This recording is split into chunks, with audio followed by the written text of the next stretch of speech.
Right. Who sends that Right, back? that they would bring them back. I don't know. You like to wander around.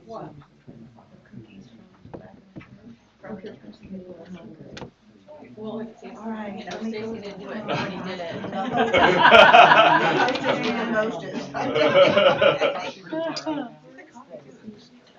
Because it's easy to look around the table and think, if somebody here didn't do it, it didn't get done. Right.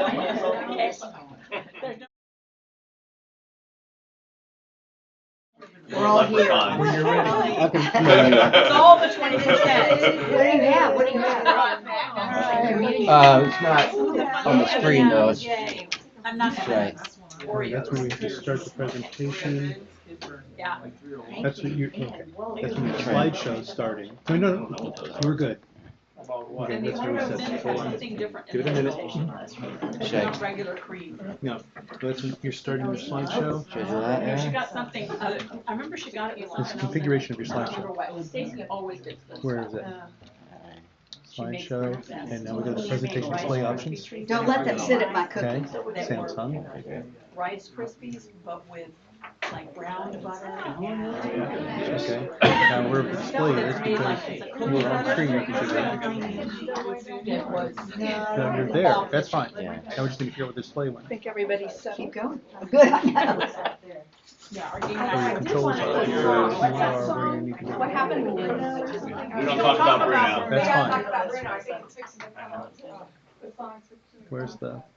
We could have a sing-along here if you want. I'm not sure. It vanished when I. But where are the quesadillas? I think it's open, but it's not We do have a few appearing. beers and then I'll start Right. drinking, or start singing.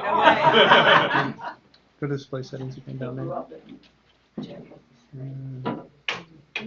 Um, Look up, look at Harriet. Look happy. Did you get it without the flash? no, Trying to plug in this one more time. And any of y'all that I don't Well, like I like? said, you have the connection. Okay. Well, usually I think it worked last time. Just make us look thin, that's all we care I about. can do that. Wait a second. I took All away right, a it friend's went back double up there, chin the other day. 'cause you're still Right. running. It's still running the I used to do presentation. that at Christmas and I'd make I an just ornament don't from the year Right. before with the It's not one of picture your and I'd tabs clean up us there? all up. Okay. And then my sister would go, oh my God, I Can look like I'm, close that? I said, don't worry about it, I You fixed it select last year, I'll from fix it open. this I year. can do this. I can Close do that. this. Right, click on it. I've deleted people all over Europe. It's open. It's just Photoshop. can't see it. Let's see, when you right click open, you get the options. Turn on the air to- conditioning and the. Yeah.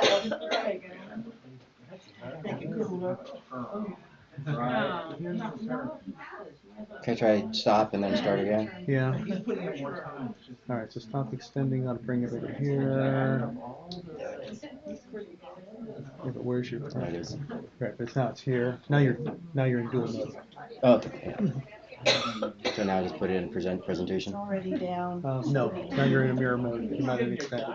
What do I need to do? Uh-huh. Just back up to him. It's this spot. Okay. And now it's just display settings. And it should be. Gosh, it's so much all the time with this thing. Well, we do see it up there. That's Yeah, good. but it's in mirror mode, so it's the same thing both. You want delete it. Brought it with me. You want click on the Samsung Not working again.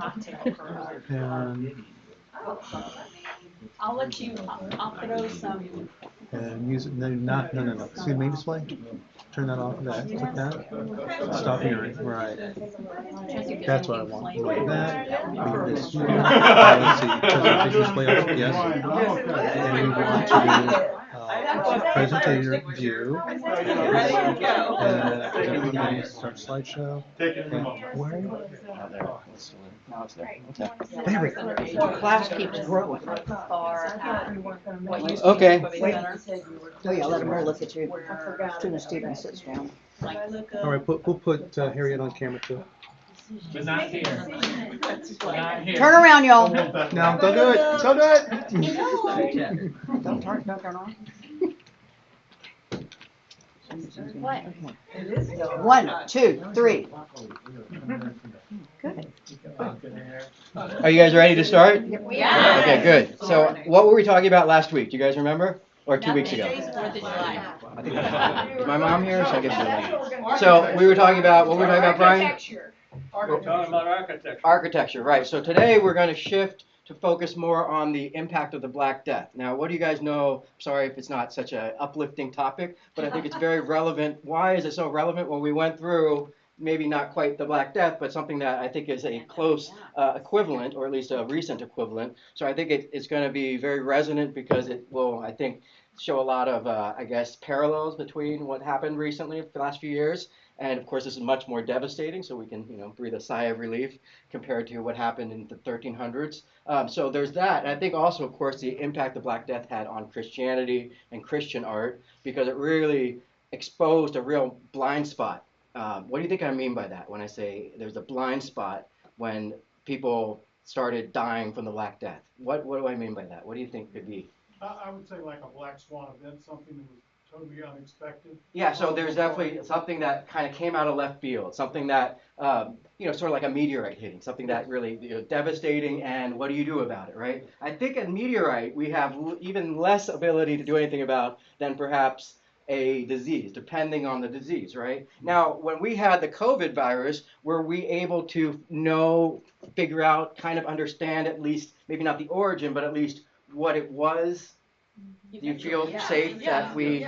So that is a big difference from what we're going to be looking at today. So that's one part of what I'm getting at when it comes to that blind spot, is what people really needed to know that we know today, that kind of provides a more complete understanding of the world, right? And so I think it's important just to realize that, 1,000 years ago, people were maybe more limited in their range of understanding, the same way 1,000 years from now, do you think people are going to say, those bozos, they didn't know anything? Of course. So we're all bozos. We can agree that we'll always be bozos, because there's no better or worse. But it's important to understand that back in the 1300s, they didn't have certain things that we have today. So what do we have today that gives us kind of superpowers compared to them? Microscopes. Very, very good. That's and the opposite of a microscope is? Telescope. Right, telescope. That's important too, because those are kind of two sides of the same tool, right? And we're really still using lenses, right? I've got two lenses here, lens there. Everyone's got a lens in their eyes, and of course what we're looking at. So lenses are really powerful. Why are lenses so useful? Why is a microscope so useful? Because we can dive right down into a virus and see what's in Right, it. so you can see How things it compares that to you can't others. see with the naked eye, right? And so you could almost say that's almost godlike abilities. Now, I'm not saying we're godlike, but I'm saying you have an extremely enhanced view of the world compared to what you can see with the naked eye, right? And so this is really important, of course, for being able to come up with vaccines and for being able to understand that blind spot, right? Now, having a telescope would help with meteorites, right? But having the microscope would not help with meteorites. So of course, you do need to know when to use which. Now, when it comes to this and what we're talking about today, it creates a kind of crisis with the church, because we go from a world, and this is why I was talking about this painting, and I will keep talking about this. This is a very orderly view of the world when I look at it. It's a very clear, even optimistic view of the afterlife. It feels very, and this is just my interpretation, very colorful, very bright. You got a rainbow. Jesus is right in the middle, and everyone who does good gets a place in heaven. They get a harp, they get a halo, and that was a very comforting view of the world, I think, and one which is very, I think,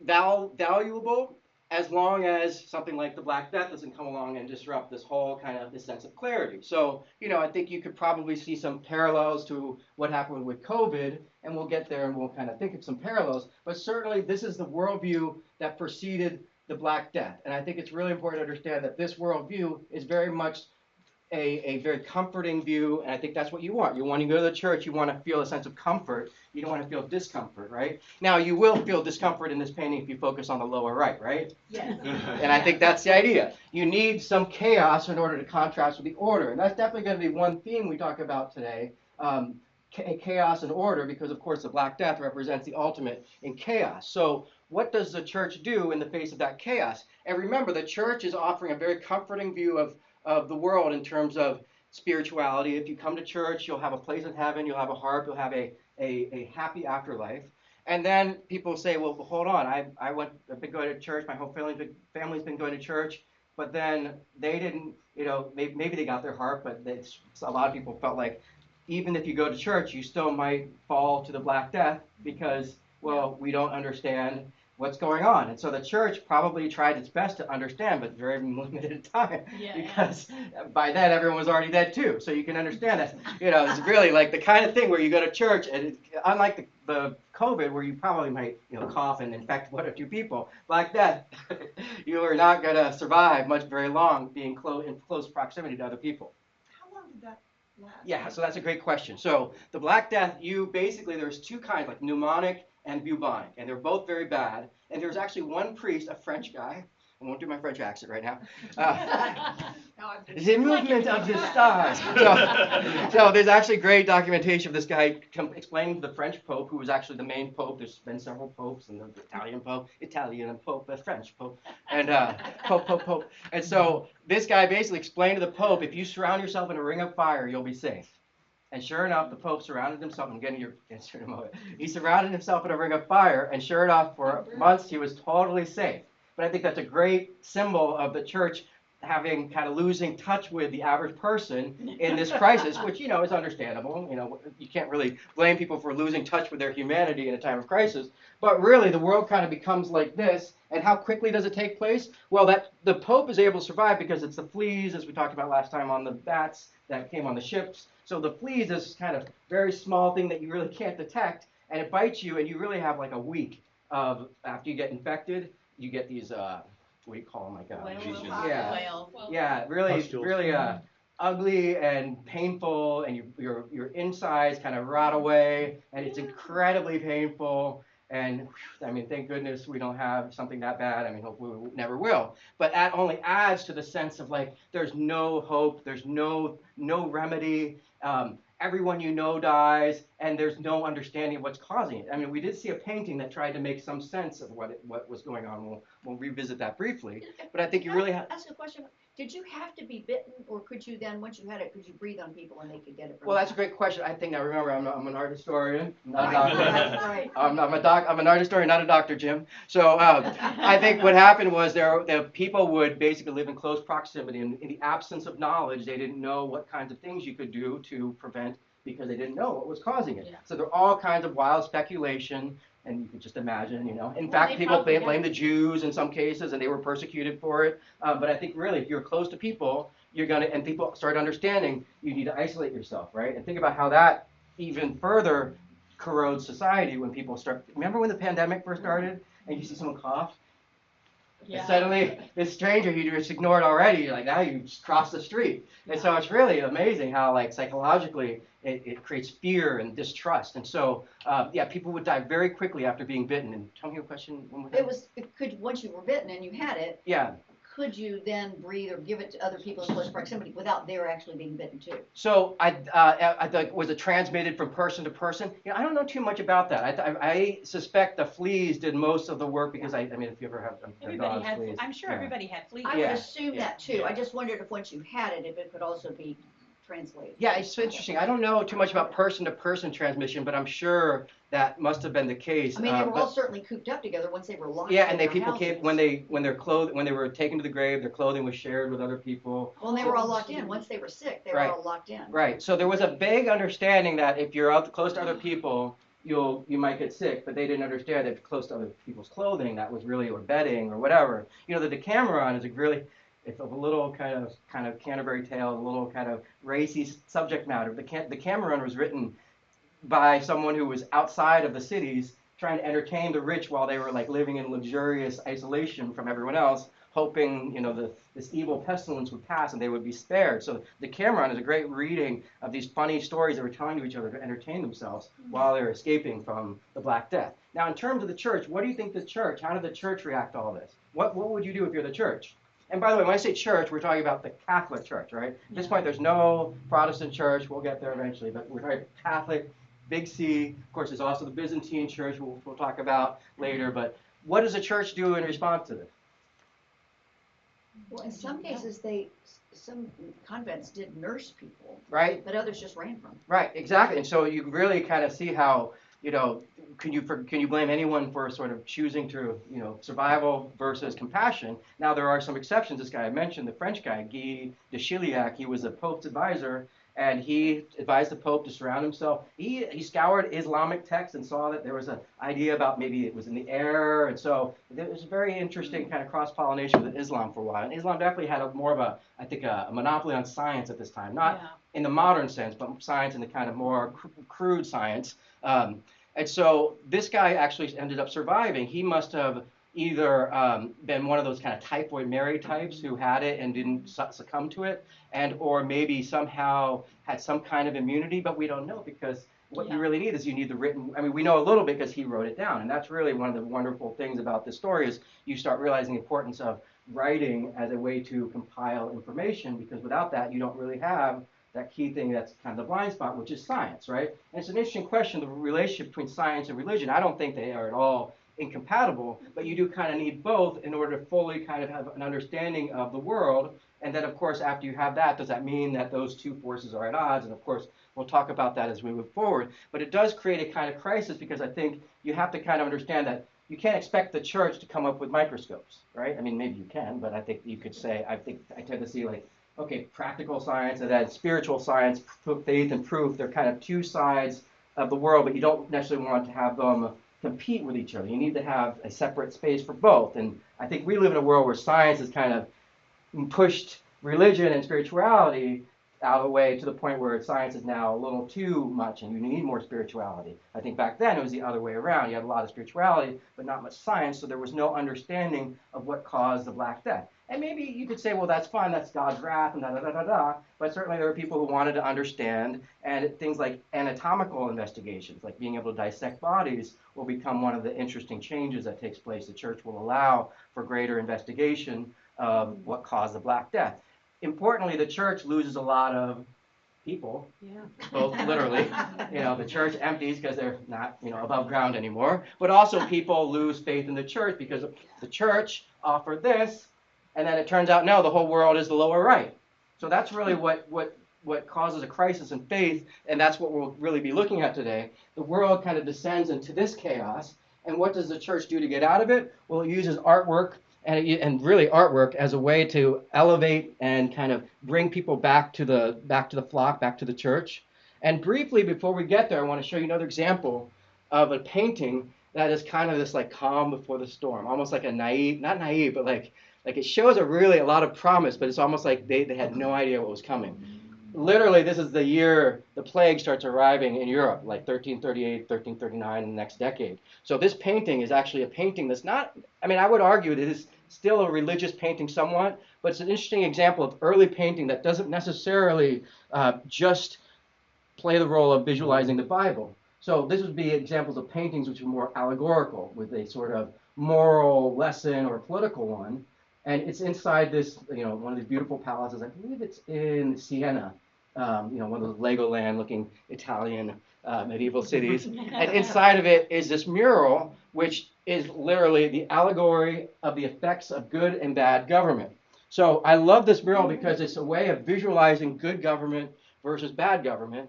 It may be to people who are semi-literate or not, but either way, the picture allows people to understand, okay, that's what good government looks like. This is what bad government looks like. And it's a really wonderfully simple, it's not naive view of the world right before all of this gets exploded by the Black Death. And yet it shows a lot of promise because it shows them using painting to kind of make sense of the world, but also in terms that aren't necessarily Christian, which I think is very interesting, even though I would argue it's still kind of Christian underlying it, but it's not like they're using Jesus as a way of visualizing good government or bad government, which is very interesting to me because, if you think of Islam, that's a theocracy often, where you have a kind of seamless blend from the Quran to government, whereas in the West, we eventually separate kind of religion and government, and of course that is something we'll talk about later, but this is almost foreshadowing some of that, where there's almost like a sense of using art to visualize good government. And I don't want to get too deep into this, but I just want to show you a little bit about it. You're visualizing good government in terms of values like magnanimity, temperance, compassion, and all these are meant to kind of reinforce that. So here you have kind of a last judgment here with this woman who's kind of weighing two sides. And you've got the good devil, which is saying, don't eat the cookie. And the other bad devil is saying, go ahead, eat all the cookies. Mom won't get mad. And you're visualizing that in very simple terms for people. And she's looking up at Grace or some equivalent of someone like that. and it's a way of visualizing what good government looks like. You want to see what bad government looks like now? Yeah. Of course. But before we get It's always there, more interesting. before we get there, here are women. Here's an example of good government, the effects of good government. People in a circle playing tambourine. I mean, kids would be on their smartphone today, but if they didn't have smartphones, they would be doing stuff like that. Smartphones, technology. Anyway, so here's good government. You've got the city with a wall and construction and people taking their animals to market, their fruit, and everything's prosperous, everyone's safe. You can go out in the countryside without fear of being burglarized or pirated. And so it's really a beautiful example of a landscape and a cityscape, early example too. And it's a way of showing good government means you have a safe, prosperous world where people can feel happy going outside and there's not going to be any risk of danger. I mean, again, the Black Death is like on the horizon. I mean, it's so sad when you look at this because like all this will be gone in like 5 years and literally gone because most of these people will, I mean, a good percentage of them will be gone. And so this is a way of using art to create a kind of collective understanding of what good government looks like in terms that are very clear and relatable to the average person. You can see the construction going on the top, and everything is, safe and protected. Everyone has a kind of role to play and a sense of duty. And when you get to bad government, they've already it's actually been vandalized. It's the mural that shows bad government, the effects of it, like. People like just unconsciously know I'm supposed to vandalize this part of the painting. if we're going to vandalize a part of the painting, to do that either, right? So and no one's going to complain because it's like, oh yeah, that's fine. And then when you get up and you see the details, you can really see they've done a great job of quite clearly visualizing. Now, I think today we'd probably look at cross eyes a little like that's a little unfair, but horns, you can still horns. It's hard not to look at horns. Like evil right there. So he's got that vampire teeth. Yeah, vampire or like hog teeth. Very hard to chew if you're the devil. But yeah, I think that's the idea. The devil is presiding over bad government, which is tyranny, right? So they've understood tyranny is basically when you've got one guy who's in charge and there's no term limits, and that's really what we're seeing here. And this is a city that's prosperous, and they did have term limits every 2 years. I think they had to switch it up. And I'm all for term limits for Congress.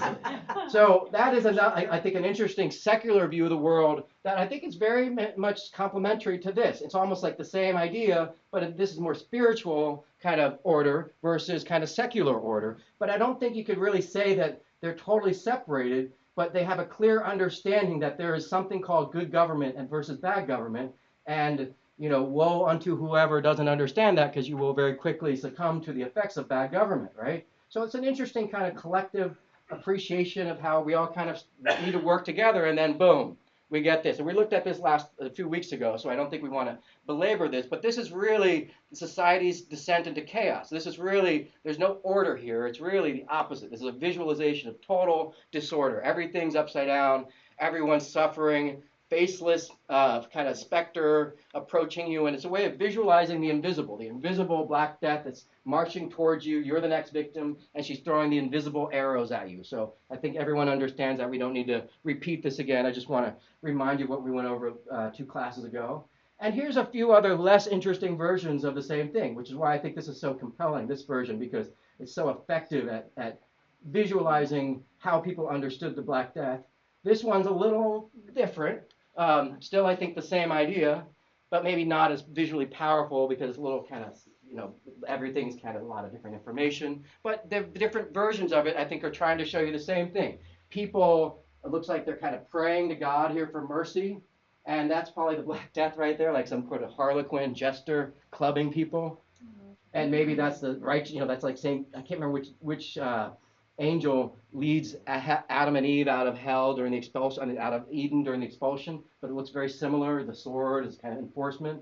And this is probably people perishing out in the countryside.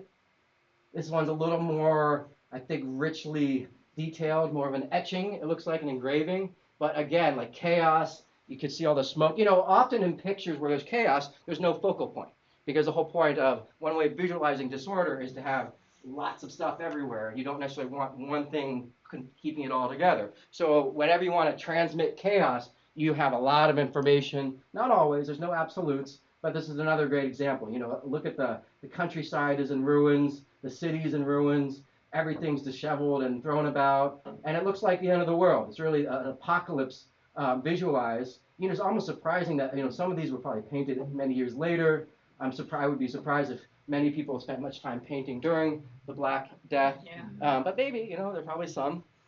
Alex, They were so back to busy painting. Renee's question, how many years did the Black Death Oh, spend? Well, I thought how many days did it take to succumb? No, Or, no, no, Years. how many Oh, years? years. Okay, I thought you were at the. Full Well, period I do of- know that it took about a week to die in most cases, but the years it really lasted for many decades because it kept going in waves to different places, and it did have a kind of peak kind of mortality between like 1348, 1358. That was kind of the big kind of, that's what they know as kind of, that's the main kind of moment when a lot of people succumbed to it. But it kept spreading around, and probably must have had something to do with people developing some sense of immunity. Now keep in mind, a lot of the diseases we have is from animal husbandry, from animals. Working with animals is what gives us a lot of the diseases, which is why people in the New World, Native Americans, who didn't have a lot of animal husbandry, were so vulnerable to European, Asian diseases. Yes. I was gonna say, it was happening in a lot of countries, but the last time it happened in Great Britain ended in about 1660, Right. which was the 1666, which was the time of the Great Fire of London, which happily burned out all the fleas and Right. rats. And that's Right. like 120 Right. years later. So Well, think about it's that. been Yeah. going on for about 400 Yeah, years. so that Went crisis, on for about 400 and I would years. argue that crisis with the church continues all throughout that, all the way into the modern era, that we continue wrestling So you with this said question. the first one was 1338, right? Yeah, that's the beginning so of that's it. like 300 years. Yeah, It's and going keep on in mind, that's France, only, England or something. and that's spread by Islam. Islam has really opened up all these trade routes around the world, and so that makes it easier, of course, to also, and that's what happened with COVID. How did COVID get spread? By airplanes primarily and trade routes. So, in a way, we're almost more vulnerable today because we have more, faster ways of spreading it. But back then, for sure, I think the development of lenses, for instance, that took a while. It wasn't, I would say, directly in response to this, but it was just one way of understanding, like, there's more to know. And maybe not that the church might not have we shouldn't burden the church with that, but rather develop a new kind of another way of understanding the world that may be complementary. And of course, there's a whole period of people trying to figure out this balance between politics and religion and the natural world. And so in this period, this is kind of people coping by making pictures of what it looked like, people carting off bodies to the grave. And yeah, again, just pictures of chaos. And in a moment, we're going to be looking at Annunciations, the different versions of the Annunciations, and we're going to be looking at where perhaps we can tell that the Black Plague interrupted. When we see different examples of the Annunciation, which one shows that this is when the Black Death disrupted everything. But for now, I just want to keep showing a few other illustrations. Look, death is clearly, now at the top of the hierarchy, not Jesus. You got skeletons. Look how jolly the colors are. Well, yeah. So I love the jolly, happy pictures of smiling. Smiling skeleton is great. So funny.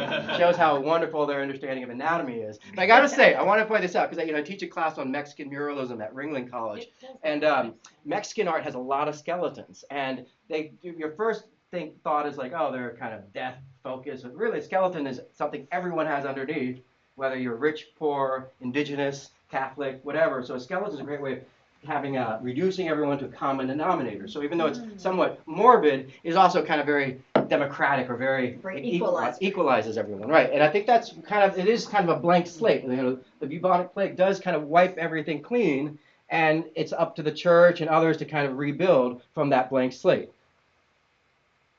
Here's some, the arrow is a very interesting way of depicting the Black Death. Obviously, different artists choose the arrow, invisible arrows. I think this is Saint Sebastian. I think he has clearly some attributes of maybe Black Death. I don't know too much about his connection to Black Death, but that might be something worth future research. I'll maybe bring that up next week.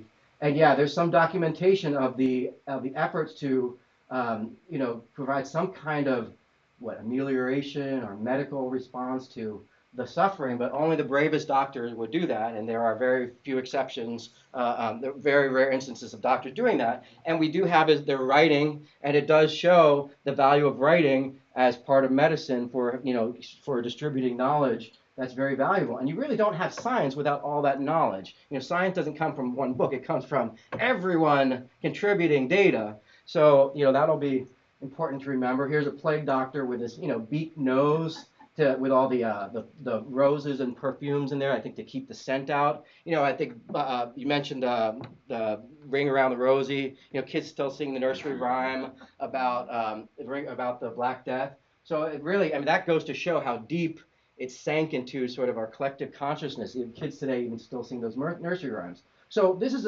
when I look at this painting, this is, 30, 40 years before the Black Death, and it's almost like eerily anticipating the world descending into that kind of chaos there. But I want to look at this more in terms of the artwork that comes after. Now we're going to look at the Annunciations, and I want you to think about everything we've talked about, but also think about two other things. One, how artists start really expanding the versatile range of painting to kind of make these pictures all the more believable and beautiful and worthy of you going back to church to go see the latest painting by Michelangelo or Raphael or the others. And so these are some of the things I want you to look for. How artists start playing with horizon lines, eye level, shadows, foreshortening. These are all tools that really give you this kind of believable sense of depth and make the pictures go from feeling very flat and cartoony to oh wow, that's the Bible brought to life in a believable way, to wow, that's almost looks like a photograph. I'm like witnessing this transubstantiation. I'm witnessing the crucifixion.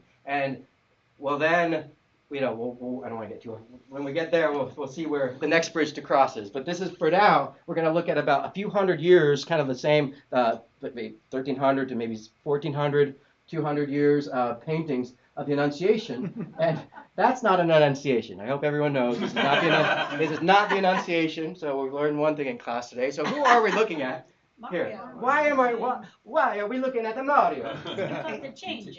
Right, good. So what do we see change? So Mario goes from Yep. So what's the difference between Mario 1985 and, well, you give me one, like 2002?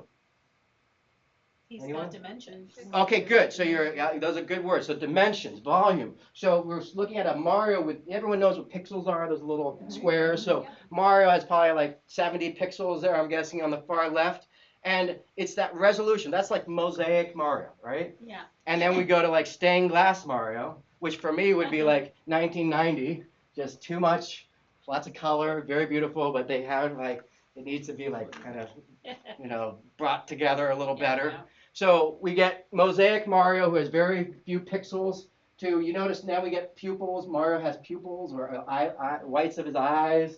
And you notice this is all, why is Mario transforming? I promise you I'll relate this to the Virgin Mary. Technology. Technology is improving. Okay, yes, that's true. That's what allows them to change it. But why change Mario? Why can't we still have Mario 1985 To Mario? make him more realistic and fun. Okay, realistic in terms of when people play, what do they Video want? games. Immersive, like so we can So- work closer, really more immersive games. More immersive. Well, Immersive is the a great word. competition was also improving, so they had to Right. make him improve with the Right. competition. But I think the idea here is when you're playing a video game, you want to be able to move Mario in more ways than just Yeah. More lifelike. right. So Mario can now. I haven't played Mario lately. It's probably a lot of other games to play, but I'm assuming he can go everywhere. And one day he'll be like literally like in the room, and he's 3 dimensions. So Mario is able to move in 3 dimensions to the point where I think even here in 2007, you can see he's fully actualized Mario, who can go up, down, left, right, forward, and back. And we have the computing power and the pixels. So similarly, painting will have achieved the same kind of immersion. But of course, the difference is you're not playing, moving Jesus or the Virgin Mary. You're really doing something still immersive, but kind of to serve a different goal, which is deepen your faith, make you feel like you're witnessing something real, to bring the Bible to life.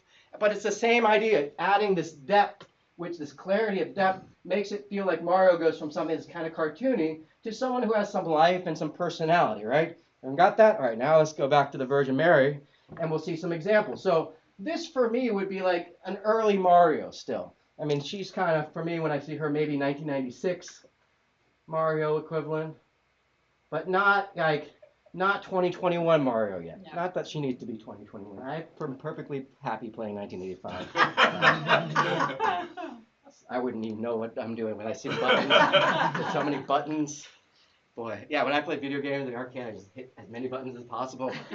Pretend like I know I'm that kid who knows what he's doing. So this still looks very flat to me. This is something you might see at St. John's up the street, not to bring up the competition, but they have a lot of paintings in there which are very much from the Byzantine era, flat kind of pictures, which are still very spiritual and feel like there's a kind of a quality of heaven on earth. You're kind of experiencing heaven coming down to earth to visit you. It's really that gold for me, the gold and blue, which make it feel so kind of vibrating and kind of radiant. But it's still very flat, almost like patterns, cookie cutter even. And so we still haven't kind of broken the mold yet. There's an interesting parallel, polyphonic chant and monophonic chant. Maybe next time I'll play a little bit of that, where you're kind of going from very kind of one dimension to many dimensions with the voice. So a lot of things changing in music and art. And so we take the Virgin Mary from heaven, here she is almost literally floating in the firmament, like I think you said before, and we bring her down to earth. We ground her with painting. And I think that's a great metaphor for what's going on with painting, because you're taking something up there on the walls and the architecture, and now you're kind of bringing it down to eye level, or at least containing it in some sort of kind of frame that makes it more maybe one-on-one without losing the kind of collective experience of the painting. You don't have to read all that. Okay, and so here we kind of see an early, we're not quite there with the Annunciation, but I'm just showing you some early efforts. I think last time we pointed out the people in the back are meant to be not like micro people, but smaller because they're further away. So you can see the artists are already getting at an understanding of depth, the role of depth, and to make the canvas feel, again, like Mario is floating in 3 dimensions. Similar kind of innovation of painting to achieve the same 3-dimensionality, so greater resolution, better use of colors, more details. For me, they don't feel very individualized yet. They're trying. John the Baptist looks like a hippie there. Others look a little more regal, but they still look a little cookie cutter to me. Still a little flat. So I feel like painting is still kind of in that upper level there. And to achieve something greater, you really need several centuries of artists kind of innovating and tweaking. That's why I really love looking at different versions of the same subject by different artists. And that's what we're going to do now. So keep in mind, we're taking a big picture view. We'll go back and kind of look at them one by one on later dates. But for today, I just want to give you a bird's eye view of different artists' treatment of the same subject, which is, of course, the Annunciation. Now, can someone tell us what the Annunciation is? What is the Annunciation?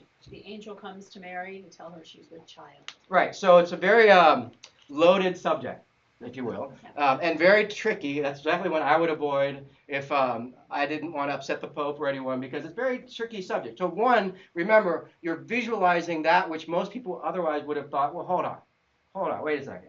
We, even though we don't have modern whatever, we still know the birds and the bees and yada, yada, yada, right? So you're kind of asking people to believe something that requires faith, which is basically the Immaculate Conception. A child conceived without what? Sexual intercourse. I think that's the idea. But it gets very tricky when you go from telling a story, and I think I brought this up in earlier classes. This will be another theme we continue addressing, which is when you go from the written form to the visual form, you have to be careful because it can make some, it's a different thing, right? When it goes from, I'm trying to think of a good analogy, but I think you get the idea. When you go from the story on the text to visualizing the story, now you're kind of either taking liberties or you're having to make choices, which goes from, just having your own imagination to I really see specific things. So let's start with our version, and our first version of the Annunciation. You agree it looks pretty flat? Yeah, for me this looks pretty, I'm not going to criticize yours, but I think a lot of us are pretty close to this skillful level if it wouldn't take long to achieve this level of, at least maybe the backdrop, feels almost like a doll's house. God, I'm definitely going to get in trouble from Duccio one day. What do you mean you going to do this? It took me years. But you got to appreciate he's making that arch pointed because I think that's meant to be, give some relief or maybe at an angle. But she has some sense of, the Virgin Mary is occupying a room, right? The room looks a little supernatural. Looks like it's sort of floating in some gold. So we're still somewhat in heaven, right? But the Virgin Mary is definitely like a real person here. Now, Jesus, of course, inside of her, but she's kind of playing a role here where it's all about her. And I think she's such an interesting part of Christianity because, one, you don't see the equivalent in Islam, for instance, of the Virgin Mary, but also she's such a powerful way of framing Jesus and emphasizing his humanity, right? The mother-child relationship, the mother and son. So that's really interesting for me because the Virgin Mary is a very kind of, she's like our Mario, right? She's now standing up and what is she doing here? Tell me what's going on. What do you know just about this? How do you tell the story? You told us the Virgin Mary told you pregnant. So where do you tell the story? When do you tell the story? Where? What time of day? What room? What's the Virgin Mary doing? What would you have her doing when she's told she's pregnant? It's in the morning and she's reading and she's been. What's she reading? Bible. I'm sure it's scripture. I won't tell you the joke I make with my students. But what's that? What's she reading? A psalter. Anyone got any other choices? What else could she be reading? Ten Commandments. What's that? It's like 10 Commandments. It's like 2 tablets. Good. What else? I think she's reading the Bible. The Torah. What's that? The Torah. Okay, but I think that's the idea. I don't know what she's reading. It could be the Torah, but I like to think it's just the Bible because you don't really need continuity. And yes, it's a painting. You can have her reading the Bible. People aren't going to be like, wait a second, that's a plot hole. How could you be reading the Bible? Right. I don't think anyone's going to say that. They got other concerns. Today, of course. She's a good religious girl. Exactly. Right. Doing her daily duty. Right, very good. That is exactly what I'm looking for. She is reading the Bible. No one's going to say, how could she be reading the Bible? That's impossible. Right. If she did, she might, what the? Wait, what? But I think that's the idea. I like the idea you're being historical about it. She's reading the Torah, so that would be literally the right answer. But these are questions like, what do you have her doing? If you say, well, let's have her read a book. Well, which book?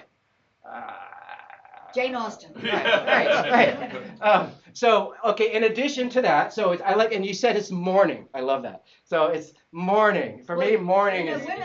Women don't have any other time of the day that they're free. Right. I'm not going to go and comment on that. But in her day, they didn't. They were cooking or they were doing stuff. No, absolutely. And as you're thinking about this in a good way, because as soon as you decide what time of day, all this other stuff kind of have to consider, right? So what time of day would you have? I mean, it seems fitting for the angel to come in the morning. It'd be a little like, he'd be kind of lazy if he came in the afternoon, because like God's like, go tell her. Yeah. He shows up in the afternoon, it's like, dude, I told you Spooky to at tell her. So what else? There's a lot of stuff here. Like we're just scratching the and surface. there's no light source. Okay, no light source There's too. no candle, Good. there's no oil. Very good. So I think when you're floating in heaven, it's not like the sun is shining in through the window. And these are all things that the artist will develop when they kind of shift everything here. So what else? So it's a morning. We'll assume it's a morning. She's in what room? Bedroom. Must be her room. Her room? Would you say her? Which room? Her bedroom. Bedroom. Now Or a porch. porch. You want her in the bedroom. Oh, yeah. I don't know about that. And that's something we'll keep talking about. Like where you put her, how she's depicted, what's she doing? Okay. You have a question? No. So what's she doing with her? What's she doing with her body? She's like, Whoa. Yeah. so what is that? Remember, people were illiterate. They can't read it. So this better Shocked. And so we show shock this way. You agree? Is it shock? Yeah, pulling her robe across. Okay. In protection. Well, that's good. No, that's great because now these subtle little details are so much more meaningful than just reading it. And depending on how detailed the writing is. So, is she sitting or is she standing?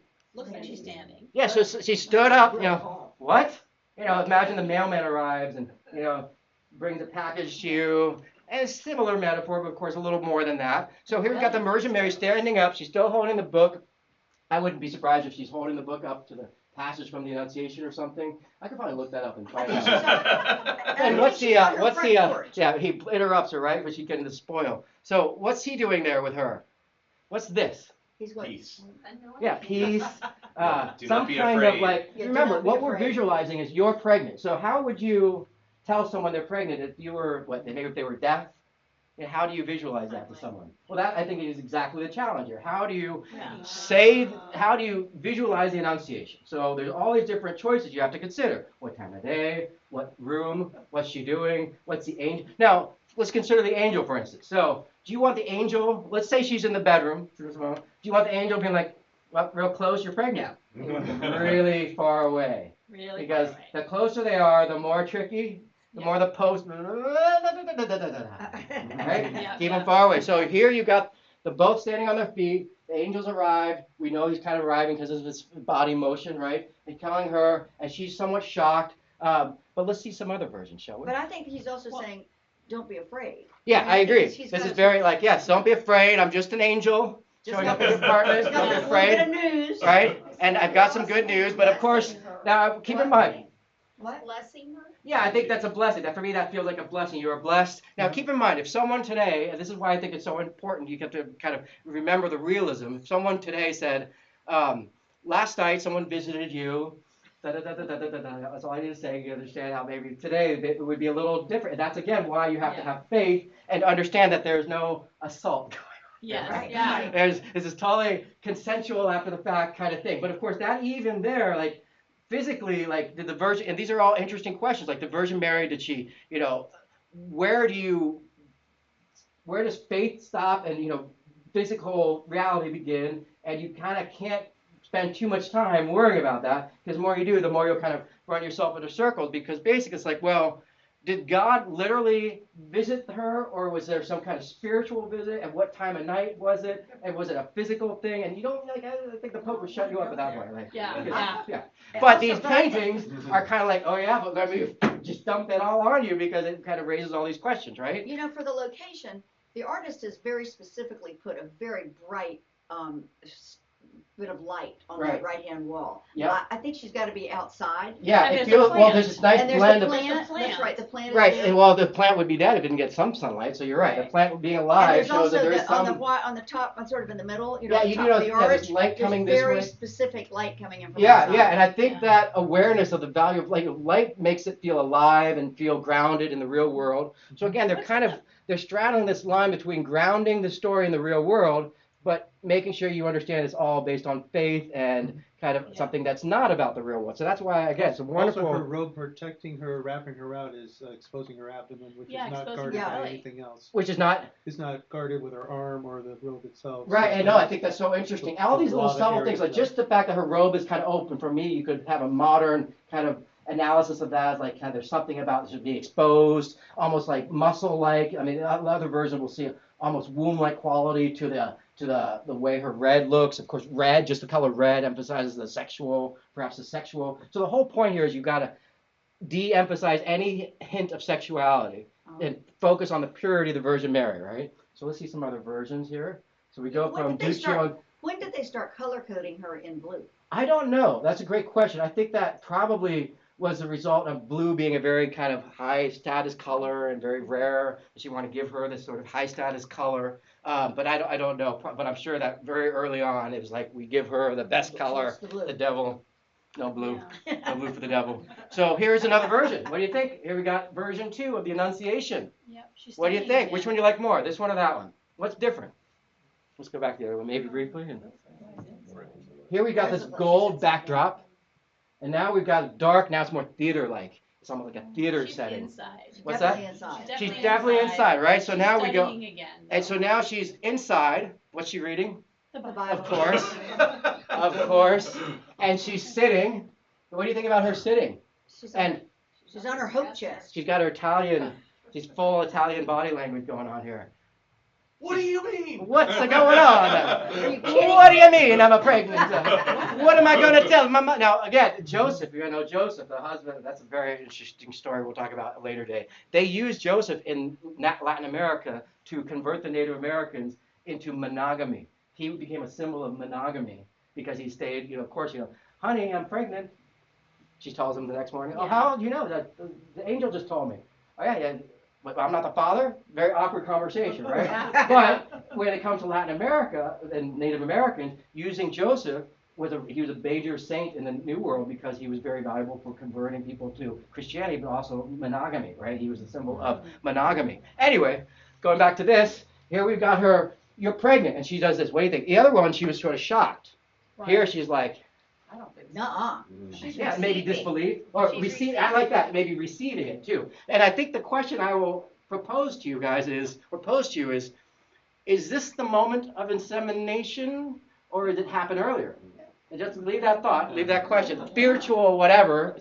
Of course, even just say that word means physical, right? Yeah. And I don't know other word to use. But that's definitely kind of the metaphor, right? But we also see perspective now. What's that? We see perspective for the first time in the doors. Right, so here we've got perspective, very good. You see this linear perspective, you notice the converging lines on the ceiling there? So again, they're trying to ground the story in real terms while preserving a kind of otherworldly quality to the subject matter, which is, having faith in this immaculate conception. And it's dark outside. It's dark outside, right. So here, that implies maybe it's very early in the morning, Or nighttime. right, or in the nighttime, very good. I'm going to And assume... why isn't she in there doing those dishes? What's that? I said, why isn't she in there doing those dishes? Well, that's exactly, I think, where you put her and how far away the angel is and what the Virgin Mary is doing and the body language itself, I think, is such a fascinating chance to compare each I version. don't think it's dark outside. I think it's dark inside. Inside. What do you mean by that? Inside the house? I think this is more of an alcove outside, like a front porch, where she can get some light. You notice the wall on the right side is illuminated. Okay, The yeah. wall around True, her left side true. is not illuminated, so you've got sunlight coming in from the upper left to wash her. Yeah, they're clearly aware of, they're starting to be kind of more aware of the shadows and light source. And- The three-dimensionality is a little wonky still in some places, like that tripod. Right, but your perspective lines from the ceiling also take the center line off to the right. It's not in the middle. Yeah, So and the it one, puts her in the middle of the picture. right, and it's still a little wonky, the perspective. They're kind of still discovering. I think you can appreciate they're still kind of refining their understanding of kind of how to make the painting look like reality, right? Also the angel looks very nervous in this one. Like, don't shoot the messenger, but Interesting. just have to tell you. So, and yeah, he's offering, instead of blessing her, now he's offering some kind of symbol of, like, here's your, some symbol But from of, behind the wall. yeah, behind, he definitely, that's awkward. I think I would say that detracts from it to a degree, the awkwardness of the angel not being in front or behind. You can't tell if it's behind or in front. And yeah, that could be, I think that is a way of the artist unconsciously visualizing his own sense of worry about upsetting someone by making it too risque or something. Wait, Sharon's wants to, Speculation. what's in the Does she angel's have an hand? Wait, hold on, what question is that? Hold on. Is it on the What is podium there? or is she reading the book in her hand? What's in her So hand? the book is actually on a podium. It just looks a little funky because What's it's What's in her hand? in her hands. Her hand is nothing. She's just like Oh, receiving. okay. I like that interpretation. She's sort of receiving. That's why I think in some cases you can interpret this as this is the moment where God is, giving her Jesus, if you will. Is that a good- What's the angel got in her holding? hand? That's The angel, I think, has some kind of symbol of like blessing. I'm sure there's some theological something that we can, some kind of flower, but I think it's meant to be a blessing, some kind of way of indicating there's some kind of holy transmission, if you will. something with 7 spikes. I like those or back odd doors. numbers. It looks kind of like some weird. One of my problems. It's like a peacock umbrella thing. That's what I would One of my call it. problems with the Virgin Mary story has always been like, God, we're so big into free will. Right. And the Virgin Mary stories, in my person, always like, boom, this is happening. That's Where interesting. they all had choices. Interesting. So I Yeah, kind and of like the way she's kind of bowing, like, God has chosen you. Are you in? And then now turn around and walk out. no, I think that's so interesting. It's how free will plays into this. And the Virgin Mary, again, she's kind of given this kind of moment to shine where she's accepting this role and is kind of much more, again, Mario kind of navigates through. Here the Virgin Mary is doing more than just sort of holding Jesus. Now she's kind of this star character in the story. And I think that's so important for kind of just affirming the sort of feminine side of Christianity and also framing Christianity from the perspective of a mother versus, if you just look at Jesus and we will look at Jesus on his own, but I think Jesus is very interesting from the point of view of the Virgin Mary because it emphasizes his human quality, his human side of it, right? And so I think this, Jesus is technically in the picture here, right? Just you don't really see him, right? He's very small, and I assume he's very small inside the Virgin Mary. So here we go from 1308. And remember, when was the Black Plague?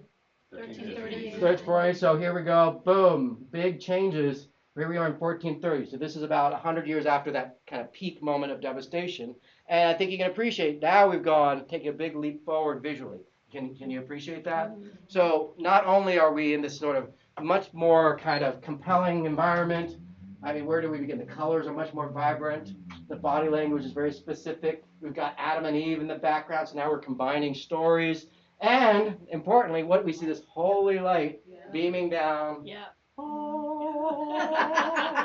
And this is why I think you could make an argument that this is actually the moment of Immaculate Conception. I don't think that's an absolute, but I think it's within the realm of debate that now the artist is saying, oh no, this is not, it didn't happen last night. This is when it's happening. And again, there's no sex, so it's totally fine. It's still PG, right?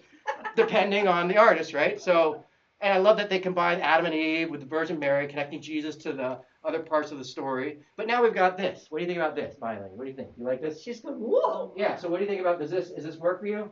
We had this. We have this. Now we have this. And her head is bowed a That's bit, an so it's acceptance. reverence. So deference, right? So the Yeah. acceptance, deference. Yeah. She's not shocked. So this for me is very safe and very like, very specific and precise. And obviously the artist is making choices here. And why do you think, why is she doing this? She's humble. Yeah, but what's making her do that? Protective? Well, I think the angel came in. And remember, this is people can't read, so that you're visualizing The angel's it. doing it too. Angel's like, No, but this angel's also doing it. yeah, too. so exactly. The angel comes in. He's like, so imagine I'm like, "Dit, dit, dit," Thank you. and you're like, Yeah. see what I'm saying? Yeah. So he comes in, he's like, and I guess angels don't speak Italian, so he's got they have to kind of just speak in angelic terms. You can have a thought bubble that says you're pregnant. That would be kind of lame either way. So, The 2000s comic version. right, that's Yeah. the equivalent of that. So here she's kind of, the angel comes in and says, this is his way of saying you're pregnant.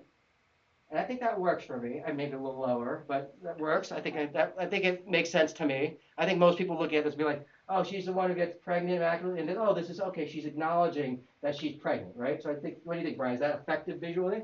Oh, sure. Oh, sure. That's all. Sure is good enough for me. Did So you, And did it's you all hands mention off. did All y'all- hands off. yeah, all hand. Wait, what do you mean by that? Hands off. There's no him getting close That's to good. her. Oh, that's good. I never thought about that. So she's on. You could say she's on. She's like, I am taken. Yeah. Like, yeah, that's good. I like that. Did y'all mention the devil in the bushes? I didn't, but I'm not sure if I don't think that's the devil so much as like the angel that's the angel. No angel would have red wings. Well, we have seen this angel before. I don't know if he's specifically which angel it is. We've seen him, he's the equivalent of this guy the here. one that Adam and Eve takes out of them the out of garden. Yeah, expels Adam and Eve from Garden of Eden. We kind of see him up there too. He's like God's henchman, Enforcer. angel. Yeah. You gotta have an enforcer. You gotta have a bad angel. And I guess you could say maybe that's the devil was an angel originally, right? So, yeah, that's a good question. Why make him red? His God's favorite angel. Right. So, and most reliable. Equivalent, maybe Mike and Breaking Bad. Sorry. So, Pointy. so yeah, the angel, that's him Pointy expelling Adam and Eve.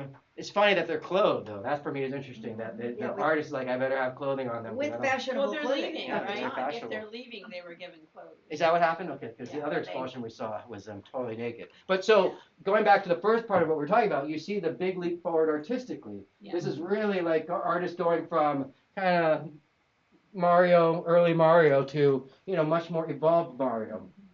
So we go from this, and then we have this kind of disruption, and you can really, I think, appreciate that now the artists have a kind of just a bigger, better understanding of what you can do with painting in terms of light source, the depth. What are some negatives? Well, I think that they look not very individualized still. They look kind of cookie cutter, not like they're based on reality or observation. But otherwise, I think that maybe the movement's a little stiff. I like the perspective of the bench inside the home too. Yeah, we're looking notice we're kind of indoors and outdoors. The Bible's kind of on her She's back lap on the now. porch. What's that? She's back on the porch. She's back on the porch, and yeah, where she is, I think it's so interesting because the more public she is, the less salacious, less scandalous. So here we have another version. Maybe this one's I wouldn't call this a step back, but I love this. I love the wings. But same, this is same body language. So the other artist must have thought, okay, I'm gonna go with that too. It's very effective. So this is, I think, and the shadows here are a lot more softer and subtle. And it's more really focused on her and this exchange rather than anything in the background.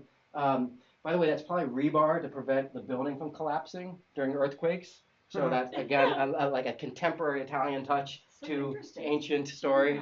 Remember, all this is taking place in Italy in 1400. That's not where the Annunciation took place, but that's making it, relatable to people who are, looking at the picture. So, there's a lot of liberty being taken and a lot of, you have to kind of suspend your disbelief.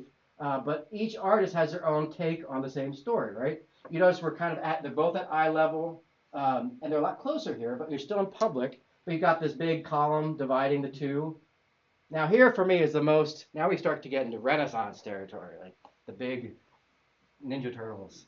than the age of the Ninja Turtles, except for Caravaggio. So here we got Botticelli. Have you heard of Botticelli? He's pretty well known. We're going to have a whole class focused probably on his work. And he went from being very pious, or to being, being less pious to being more pious, and a lot of his work was burned because he burned his own work.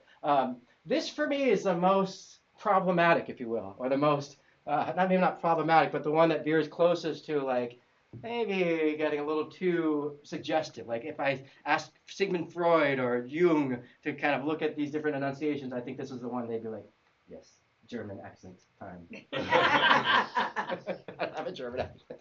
So what's going on here? What do you think about this one? Do you like this one? No, Mary looks like she's saying no way. Yeah. She looks like what? No, She's thank saying you. no way. Yeah, so this is like back off. Off to the hand, Me right? tooing the guy down below there. But or she almost looks like she's recoiling from Yeah. something to me, like she's like reacting, like, and that's again why I think this question of is this the moment of Immaculate Conception? For me, this is the one that most closely suggests that this is actually the moment of some kind of spiritual transmission. Her physical reaction primarily. Also, again, you saw the robe opening with the kind of, this is very Belly. similar to the earlier one with the robe opening with the red. For me, that kind of implies some kind of like physicality, blood.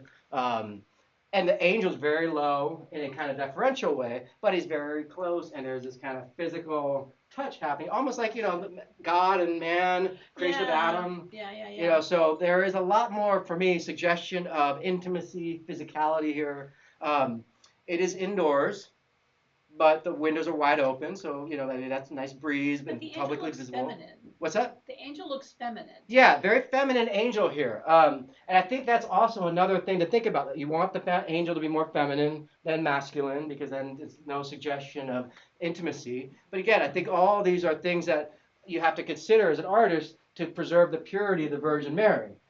Notice how wonderful the shadows are. You got even the shadow kind of looks almost like it's creeping over to her. And this beautiful invisibility of the angel's kind of, I don't know what to call it, a wing or cape. Even the halo, which is, imaginary thing, the halo is given perspective, right? So that's another, that's Is that the first halo on Mary?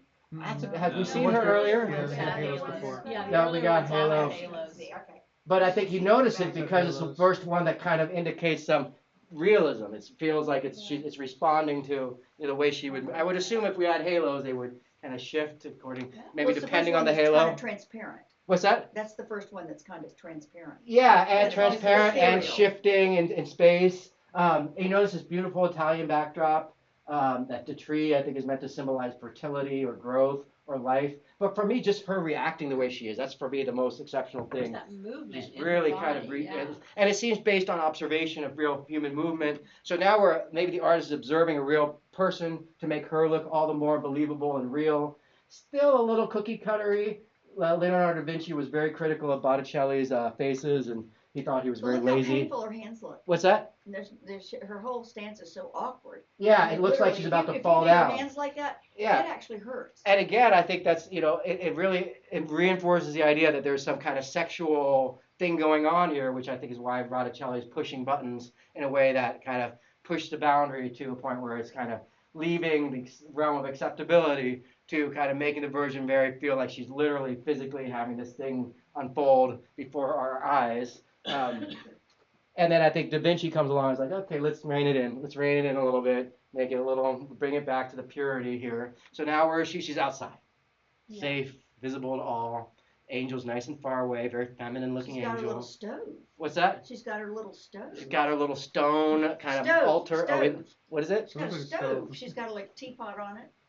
Oh, stove. Okay, I see it. So stove, interesting. Yeah, I don't know if it's a stove. It looks to me like some kind of like marble mantle, but on top of that, she's It's got got a burner on top. well, that's I think a rest for the book that she's got her hands on. A book is very big. You can't quite see it because it's kind of from the side view. sideways, Yeah, okay. but she's got her hand on the book, marking a passage in one hand.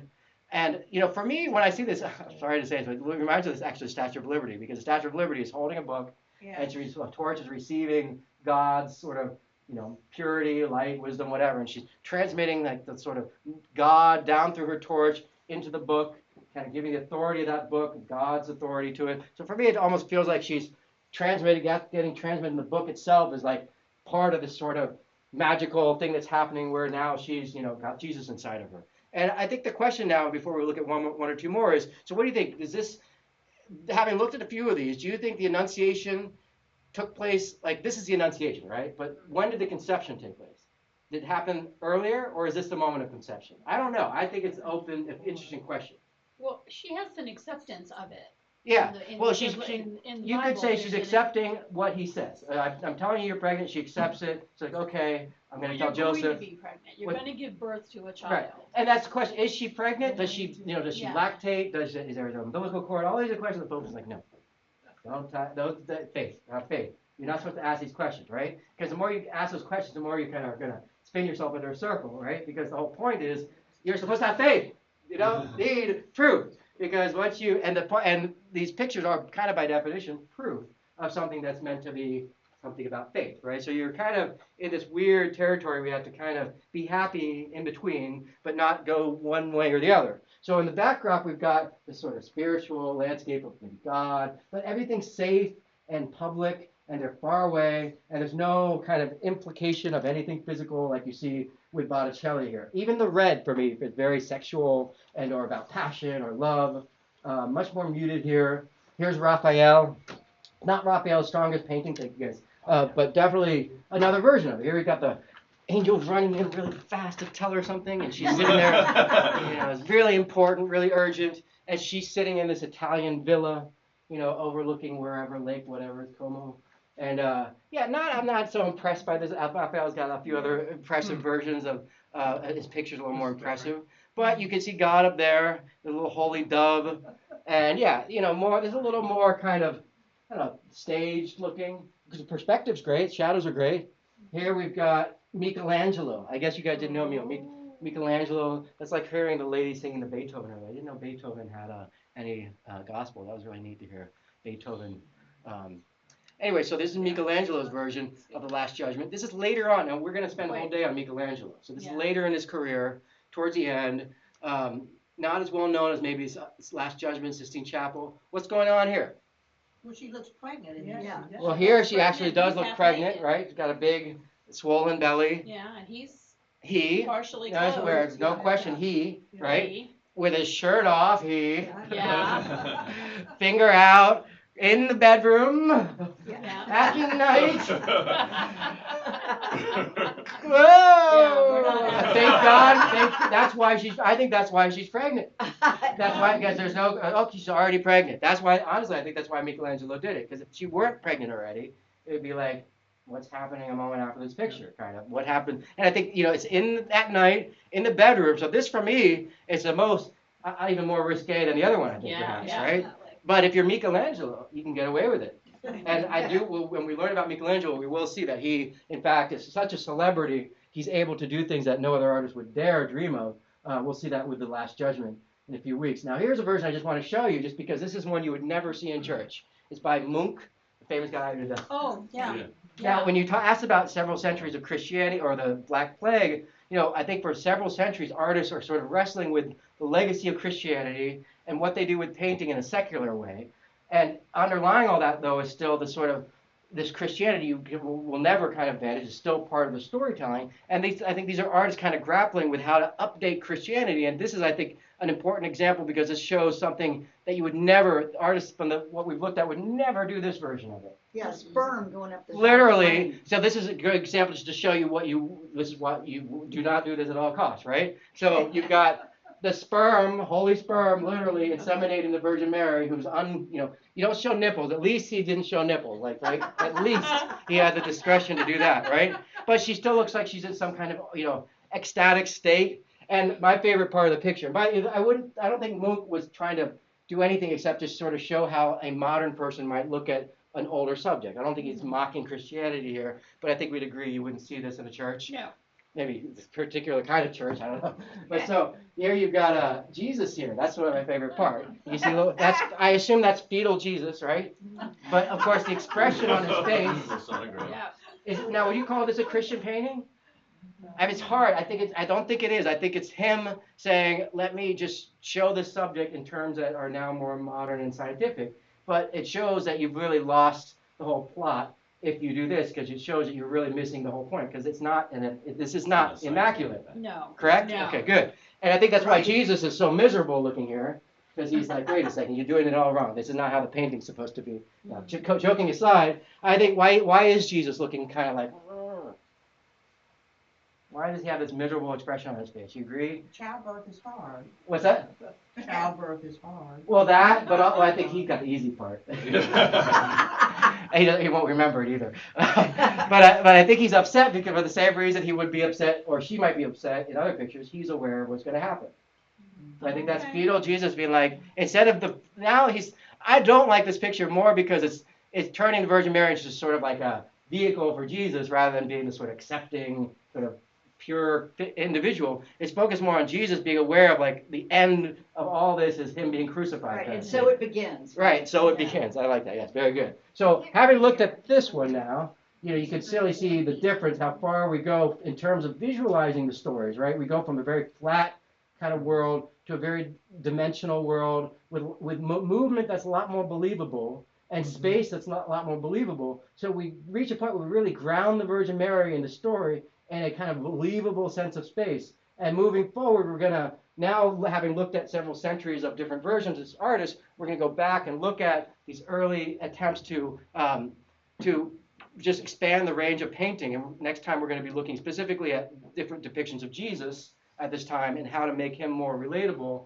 and bring him more kind of, have a more personable Jesus, one that's not necessarily on the cross, but maybe you're down at his bedside, maybe you're at the crucifixion witnessing it. So we're going to look at really Jesus on his own, apart from the Virgin Mary. And I think you really can appreciate now that this caused a great disruption to the whole world. And again, to point out what we're going to look at in the future, the church, in response to this disruption, is going to go all in on painting. And when it goes all in on painting, it's going to really allow these artists to unleash the full potential of painting. I just want to show you one. I guess that's probably a good place to stop. So there's a full kind of range that you can do with painting that we'll see artists like Raphael and Da Vinci and Michelangelo kind of expand and continue to expand. So that's going to be what we focus on for the next few weeks. So we're really going to focus on individual artists and how they and their artwork expresses their own faith in Christianity, but also shows a kind of sense of the genie being let out of the bottle. And we'll pick up on that where we left off on Sunday. So see you guys then. Thank you. Thank you. You're welcome. Very, very Thank you, Bruce. cool.